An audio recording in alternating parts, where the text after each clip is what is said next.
ఘనమైన చరిత్ర, ప్రాచీన నాగరికత, అద్భుత పురాణ ఇతిహాసాలు, ఎన్నో వీరగాథలు. వీటన్నింటికంటే చరిత్రకారుల్ని అత్యంత ఆశ్చర్యపరిచింది ఒకటుంది. ఆ ఒక్కటే మిగతా ప్రపంచంతో మన దేశాన్ని విభిన్నంగా నిలిపింది.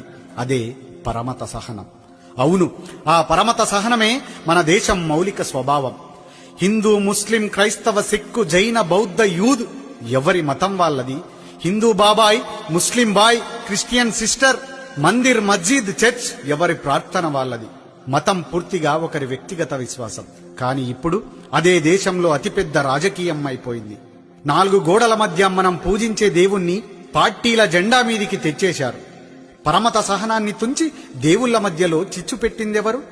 ఈ వీధి రాజేష్కు ఆ వీధిలో ఉండే రసూల్తో గొడవెందుకు వస్తోంది? నువ్వు వాడుకున్న సలీం ఇవాళ నీకెందుకు శత్రువవుతాడు? నీతోనే ఈతాడిన విల్సన్ నీకెప్పటి నుండి పరాయి వాడయ్యాడు? అస్మా, జ్యోతి, మేరీ వీళ్ళంతా కలిసి ఉంటే, కలిసి తింటే నీకొచ్చే నష్టమేమిటి? నీ మతానికి ఇంకెవడో ప్రతినిధి ఎలా అవుతాడు? ఈశ్వరుడు, అల్లా, యేసు ఈ దేవుళ్లంతా రాజకీయ ప్రతినిధుల్ని ఎందుకు కోరతారు? ఒక్కసారి ఆలోచించు. వాడు నీ మతంతోనే నీపై విషప్రయోగం చేస్తాడు. నువ్వు బలవంతుడివి అంటూ నీ చెవిలో పువ్వు పెట్టి వాడు పీఠమెక్కుతాడు. నువ్వు బలహీనుడివంటూ నీ చేతికి ఒక పతంగినిచ్చి వాడు పైకెగురుతాడు. వాడి లక్ష్యం నీ అభివృద్ధి కాదు, వాడి అధికారం మాత్రమే. ఇది గుర్తించు.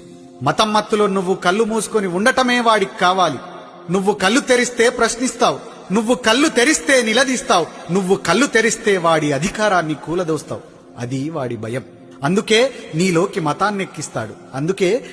మతాన్నెక్కిస్తాడు. ఆ పైన నిన్ను వాడికి కావాల్సినట్లు ఆడిస్తాడు.